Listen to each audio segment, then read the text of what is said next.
up a storm. It's going to get heavy.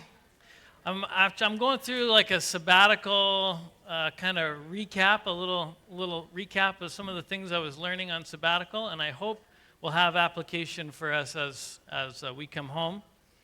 And so that's kind of the idea this morning. My apologies. Typically, I'm like grab a verse out of the Bible and just sit here and unpack that thing for you. But today we're getting a little more topical, and I think that's appropriate. So if you're new to this is not my normal thing, but it should be just fine anyway.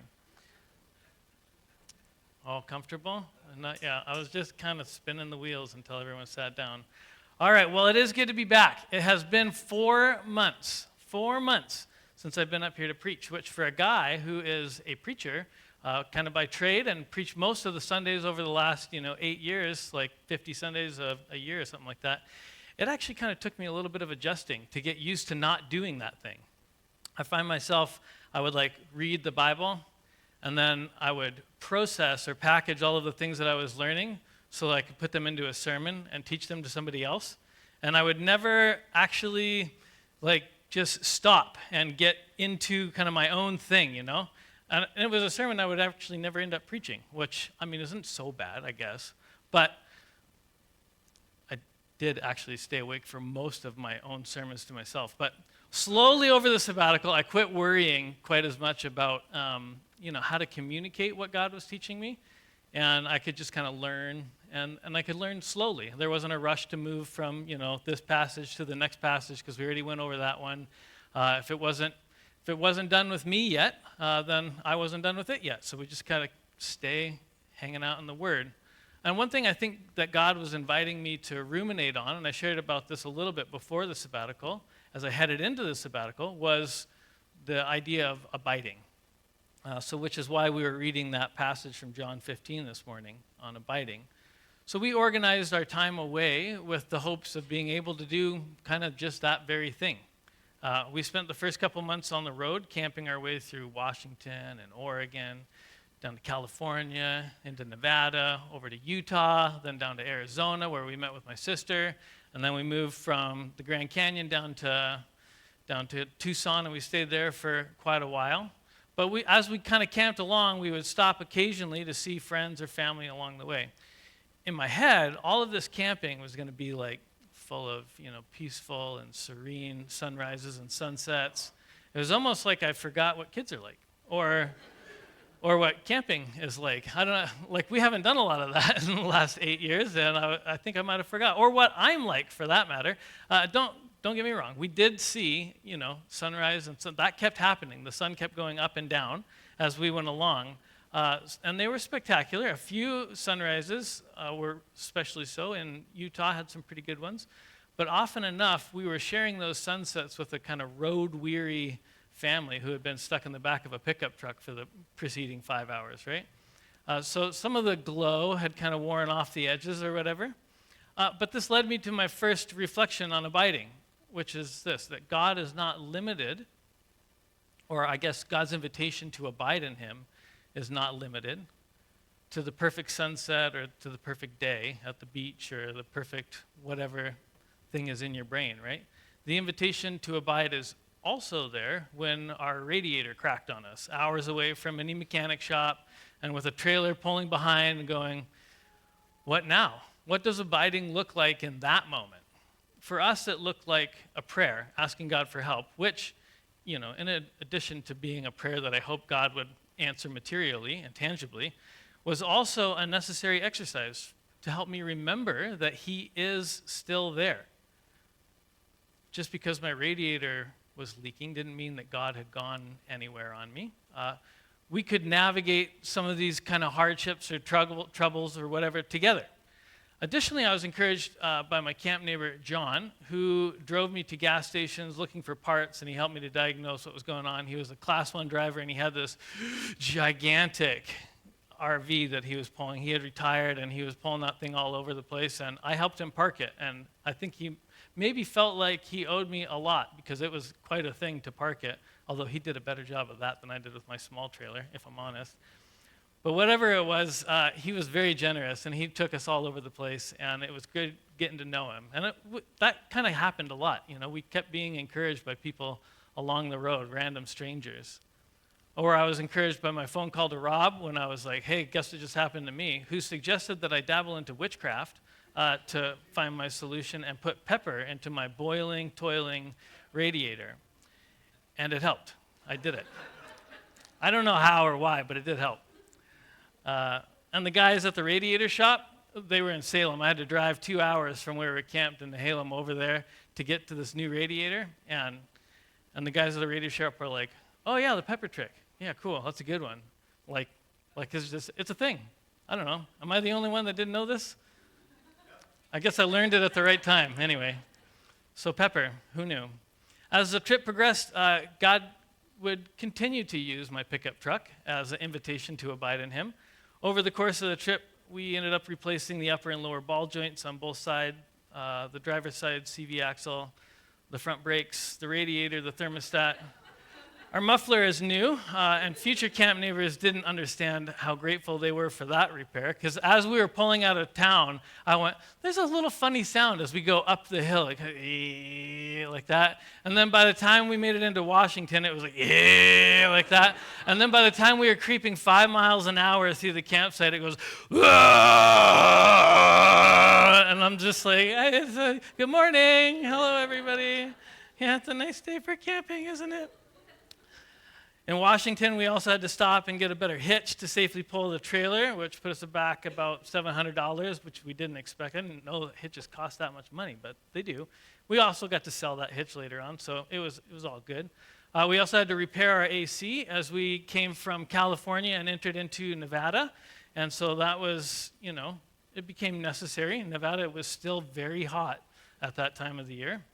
And then finally, we repaired a faulty blinker switch, which had started to cause trouble even while I was here, but I didn't realize that what was happening is sometimes I would indicate with my blinker and nothing would happen, and that's a problem. So you could stick your arm out the window, but when it's not working, right? But then it started to do this thing where I would indicate left, and it would go tick, tick, tick, tick, tick, and I would look down, and it would be indicating that I was going right. So that's mixed signals, that's what that is. And it caused more than one confusing moment as we're merging across multiple lanes of traffic with our trailer in those psychotic 4-lane highways of the South. Have you guys, Scott knows, Phoenix and Tucson are just, I won't say it from here. It's unnecessarily complicated. They're terrible, all right? All of this called for an awful lot of abiding, remembering that God was there, and that no matter how far from him we might have felt at that one particular time or another, he was still just as near as ever. And this, I think, is what abiding is. It's remaining in God's faithfulness, even when my experience or my feelings suggest something else. Even when I'm going, is God faithful? Look at all of this stuff. This is crazy. And then going, no, I'm here. He's here. We're here together. It's remembering that the cross is still the pathway that Jesus provides to the resurrection. There's no way through. The pathway is singular and it's narrow, right? There's no path to the resurrection except through the cross, as my mentor Oz reminded me while I was there. It's essential to remember this truth when the perfect family camping trip devolves into a whole lot of pent-up stress, yelling matches, and angry walks trying to cool off. I'm talking about myself here more than anyone else. God is there too, in those times, reminding me that not only am I forgiven, but I also have the capacity to forgive, to listen, to be patient, to love, and to just try again. At home, you get to avoid each other when things are kind of tense or you're angry, right? You can kind of go to a different room or whatever. When you're camping and driving, you don't really have that option. And it's actually a good thing. In all honesty, the first month of the sabbatical was really hard. I wish it wasn't. Nobody wants to complain about something like that, and I'm not complaining about it. I'll unpack it a little bit. But it was really hard. Not all the time, but the proximity, the homesickness, the constantly changing schedules, the living in a tent, more often than not, it seemed, this all kind of made our truck into like a little pressure cooker of emotional intensity. One morning we woke up and we were packing up camp for a day trip, so we're going to leave the trailer there and get in the truck, and everything's getting unhooked, and I have a rooftop tent, so you have to pack up that rooftop tent every time you want to move the truck somewhere, which isn't too bad, but it's a thing to do. And so we're trying to get all this together, and we're going to go watch the salmon run up the river in Washington where we were at. And we're all having a pretty rough start to the day. But by the time we finally get into the truck, my patience was like just being kind of eroded slowly, and finally it just ran out, and I blew it. I'm not proud of it. It was a really embarrassing thing. I yelled at my family, and at one of my kids in particular, and then just settled into a pretty angry huff that would unfortunately color the rest of that day for everybody. I have a bunch of pictures of that river, of salmon launching themselves clumsily up an impossible waterfall. But the only emotional memory I have of that day is anger. Hiking beside a beautiful river, angry. Picnicking on the soft grass in the park, taking a nap on that grass, angry. Walking back to our pickup, still angry. And then when we get back to camp, one of our neighbors had invited us over to his son's birthday party, who we had just met at the party. And so we went, and I went still angry, but now with a really pleasant smile on my face, and I was able to shake hands and be cordial. And then finally, as the sun began to set, my dear wife, seeing that I had moved from being angry at others to now just being angry and disappointed in myself, took the opportunity to remind me that Jesus loves me. Right? Kyle, he loves you. He forgives you. He doesn't need me to beat myself up to somehow earn my forgiveness. That's not how it works. In fact, he was already ready to offer that undeserved forgiveness to me if I could just bear to take it. But to take it, I had to admit how little I deserved it. Jesus had already paid for my sins. He didn't need me to try to do his job for him. I needed that reminder. And I think we all need those reminders and those people that will remind us of what's true and right. Somewhere along the way, I had quit abiding in this fundamental truth of God's love. And finally, with the humility of repentance weighing on me, I turned to my child and went and found him and asked if we could go walk and talk. And although there was still a lot of tension there, they graciously accepted, and we started walking around the campground as the sun began to set. It's this little paved campground in the big, deep kind of rainforesty trees of Washington. And after apologizing, we got to just walk hand in hand around that campsite. We must have left that campground like 2 or 3 times, just walking, talking in the pitch dark. And I will cherish that walk for the rest of my life. What started as one of the most embarrassing days of the sabbatical became actually a kind of favorite, cherished memory. And it had very little to do with salmon or waterfalls, although there's probably something about, the existential angst of a salmon running to its death full speed that reminds me that life is short and I should probably just get over it. But abiding happened in the dark of night. It wasn't these beautiful waterfalls and all of the wonderful sunsets and sunrises and all the things like that. Abiding happened in the dark of night, walking around a campsite in the woods. It's funny how Jesus does that sort of thing, isn't it? And while this lesson on abiding was and does, I hope, continue to be a personal lesson, I want to share it because I expect and I hope that there's going to be a transference of learning as we as a family get to re-engage with the ministry here. Even in the first week back, Ray and I have noticed a difference in my enthusiasm to engage with ministry and to call people and to do the things that previously I was like, man, I just don't know how to do all of this kind of stuff. It was like I didn't know how to, I was just overloaded completely and everything felt so overwhelming, and all of a sudden now I'm going oh, I have a little bit of clarity and I want to do it. And I don't know how to say thank you for that, but thank you for that. I'm also attempting, as I learn this stuff, to institute some healthier rhythms and boundaries kind of as a church to help make this enthusiasm that I have more long-term sustainable, and I think make church more sustainable for all of us. but this is going to mean that you'll probably start noticing some changes as well, a few of which I've already put into place. Pastor Rob preached last week. I'm going to blame this on him. He preached last week on putting into practice some of the values that you guys have been learning as we've been going through the Sermon on the Mount as a church family. Like to go, what does it look like for us to really embody this Sermon on the Mount teaching? And so in that direction, I want to suggest our first change, which is a change to our Sunday school program. Christ values people. We know that. The church that Jesus died for is not this building or its programs, but the people that are the church. Church people run programs to serve God by serving people. We do not run people to serve our programs. Programs aren't the boss. They're not the end, right? People over programs. And this value of people over program has to be true not only of the people that the program is designed to reach, but also of the people who are running that program.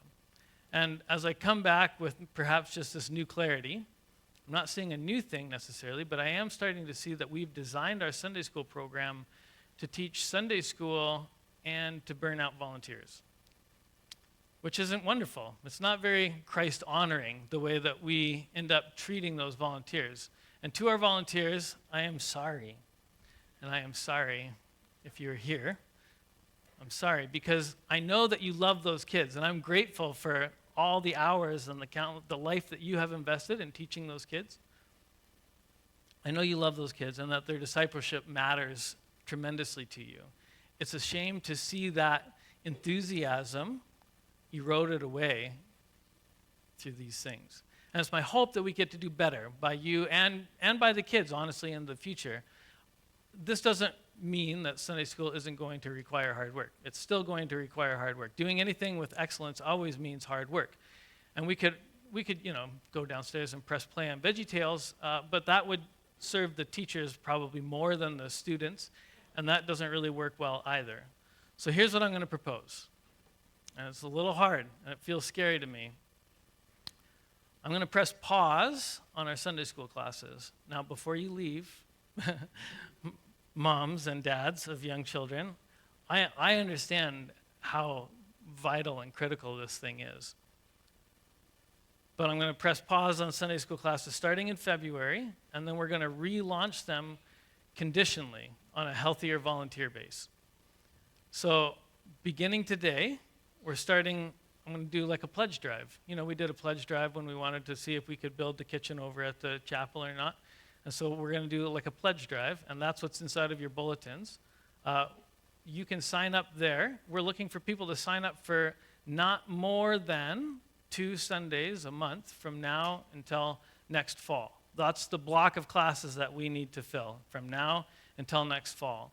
We have 3 Sunday school classes, and they require 2 teachers per class per week, which means there's like 4 teachers per block if everybody does 2 weeks, right? That's the maximum commitment that we're allowing you to make. 2 Sundays per month. If everybody did that, of these 2 weeks a month, we'd have a roster of a minimum of 12 teachers in order to make our 3 classes work, right? My math's not good, but I think 3 times 4 is 12. So hopefully, a small list of substitutes is also going to kind of populate that list so that when the inevitable happens, we want committed volunteers, but when the inevitable happens and people can't make it, we have a substitute to call who can fill in as well. So clearly not everybody's going to be able to commit to 2 Sundays a month. That's not what I'm asking. That's the maximum you're allowed to commit for, 2 Sundays a month. So practically, I expect probably a number of volunteers that we need to make this thing work being closer to like 20 or 25. Now, if you look around, I don't know, I'm not counting right now, but I'm guessing there's like 65 of us up here. So that's like a third of the adults up here that we're going to need. That's a lot. It's a lot of volunteers. Obviously, the potential weakness to the plan is if people sign up, but then they don't show up, and then we just immediately run out of teachers and back into the same problem where too few people are down there called on to do too much, and it gets just exhausting, right? So we would immediately run out of teachers. This hurts the kids and other volunteers. And so in order for the program to be healthy and a consistent expression of God's love to the families participating in the program, we need to take that pledge seriously. So I'm really trying not to like put on a guilt trip here. I'm just trying to open and lay before you an opportunity. But if you sign your name on that card and say, I'm committing to, one Sunday a month from now until whenever, then I need you to actually mean that thing and be able to show up and get scheduled in for that. And you can sign up for, I think there's a preference for age group, but we're obviously just going to need to make that thing work. So you may get the age group that you want, and we're going to try and prioritize it that way. But if not, then we'll just rearrange it as we need. Because we might have, everybody wants to do preschool. Although I understand that not everybody wants to do preschool, which is interesting to me. They want the more serious theological, meat of the middle school stuff, I guess. But anyway, I would also like to make the sign-up time limited, which means that, we're going to repeat this pledge drive annually. So if you signed up, probably we'll do this every fall, right? So if you signed up in the fall, then your commitment only goes through until that next fall. You're not automatically assumed to be the default Sunday school teacher for the rest of your life until we stand around a fire in heaven. And then you'll be like, we're here. Can you go take the kids over there? No, we won't do that. I don't think that's what it's going to be like. But that kind of leads to my next point. You will have to sign up again, actually, is what's going to happen. So you have to continue to say, yes, I want to do this thing. Nobody's going to assume it on you. We're going to prioritize the rollout of the classes, beginning with our youngest kids. So right now, we have coverage for the preschool class until the first week of February, I understand. And so we should be able to continue to do that, which will enable those parents to participate in our Sunday service more fully. That's a big deal. If you don't remember what it's like having preschool-age kids in a service, that really is the very biggest deal, and they're hard to keep still. And it's not that they're distracting here, though they are a little bit sometimes, and that doesn't matter. I think we all appreciate and enjoy that. It's mostly that those parents they could use a Sunday service to themselves without having to deal with their kids. So that's the priority, is we're going to go youngest to oldest. And we have the next, 3 weeks or so covered for our preschoolers. And I hope we can get a pledge, of at least 4 volunteers in the next 3 weeks so that we can run our service to those families uninterrupted. So if you are a family with young kids, I want you to hear from me that you matter to me and to us, to all of us, so much. One thing I heard, depending on the churches that we were at, it was if it was an old church that had very few kids in it, my sister goes to an Episcopal church, and so we were attending there with her for a while, and there was no kids in it, except for her daughter, and then all of a sudden our kids, and it just changed the dynamic of the place. But my sister began with a foster baby and started bringing her there, and it was everybody was just over the moon hearing the sound of that crying baby in the middle of the service. They just loved it. And I think we feel that way too. There's a beautiful thing to hearing kids inside of our Sunday service. And so you belong here. I hope you feel that. You belong here and your kids belong here. And hopefully we as a church will have the opportunity to show you that over the next couple of weeks as this community surrounds you and your children and your families with the love, care, and the discipleship that they deserve. So as we strive to express these values through our programs, right? We have all these kingdom values that Jesus talks about in the Sermon on the Mount. As we try to get hardwire those values into our programs, what we're doing is we're striving to express the very things that Jesus taught us about how he valued people. We want to bring that into fruition so that when you encounter any of those programs of the church and those things, what you're doing is you're encountering a Christ-centered life. And so during his teaching in the Sermon on the Mount, what Jesus is doing actually is and maybe this takes a bit of connecting, Jesus was painting a picture of the Garden of Eden. You might not know that, but inside of that Sermon on the Mount is this beautiful world of the way that the world, and humans in particular, are made to be, living in harmony with God and with the rest of his creation. That's what that's all about. This is a place where God is king, and the happy inhabitants of his kingdom are us. Work has always been a part of human flourishing. It is not a product of sin, as some people kind of assume after the fall. But in fact, work exists and is present for Adam and Eve even before the fall. Their work in particular is to subdue creation, to tend the garden, and to be fruitful and multiply by living in the way that God has called them to live. And when we get to the book of Revelation, we see the garden is now depicted not as a garden so much as the city of God. And this is where we're heading.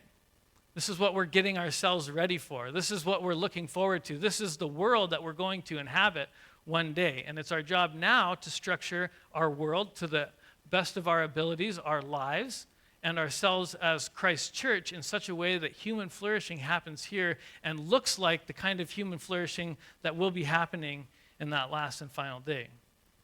In ancient times, back in the Old Testament days, every city was known by its gates.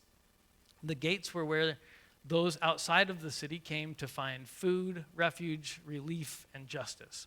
The gates of the city contained the city's food supply and also weapons and defense, and it was a place of protection, right? And the city's judges would sit there in the city gates and they would make just judgments. And so you could tell a lot about a city by its gates. The programs of our church are like the gates of our church. They're a reflection of the values and the wealth, I suppose, of our city, of what we have to offer. If our food supplies are low and people in the city are hungry, we are not going to be able to offer relief to people outside of the cities. If we treat one another unfairly, a similar injustice is going to be found at our gates. But that's not who we are, because we are children of the King, of King Jesus. Not just the Jesus of the Sermon on the Mount, but the risen Jesus of the Sermon on the Mount, the firstborn over all creation. Jesus is showing us what it looks like to inhabit that city well. He's giving us a life, and everything that he teaches in the Sermon on the Mount is to say, this is what it's going to be like. Once I'm raised, this is where we're moving. This is where we're going.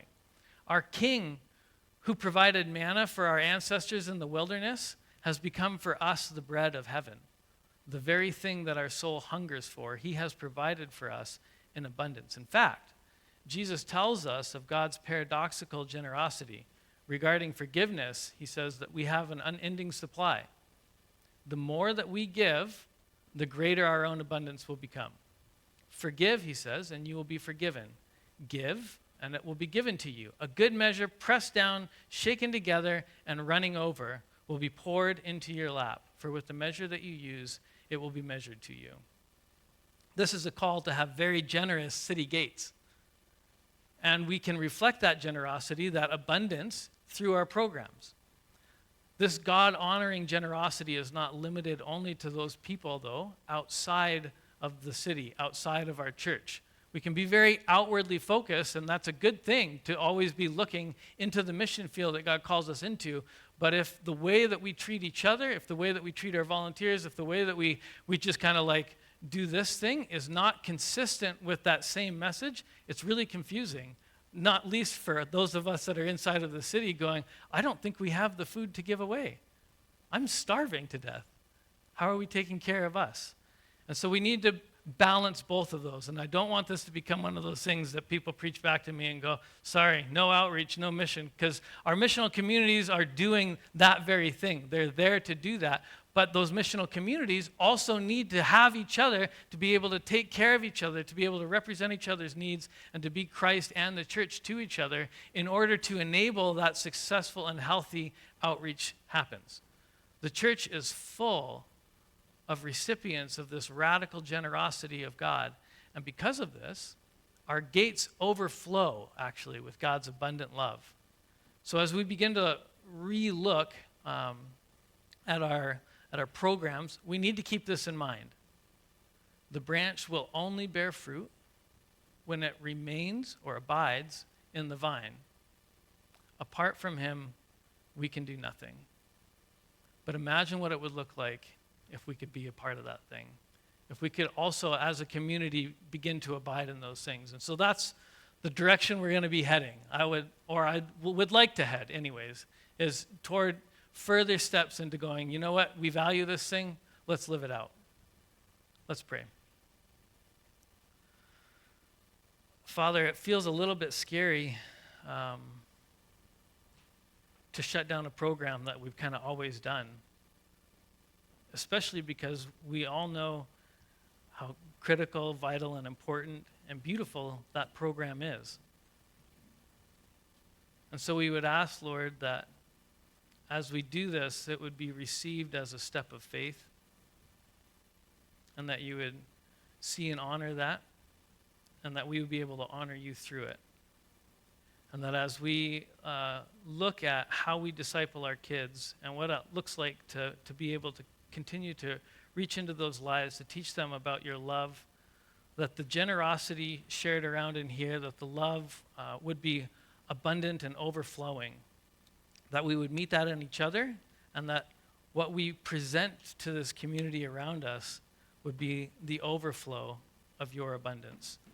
Not some manufactured thing that we've made, because we know that apart from you we can do nothing, but the abundance of your love at work in our lives and in the lives of this community.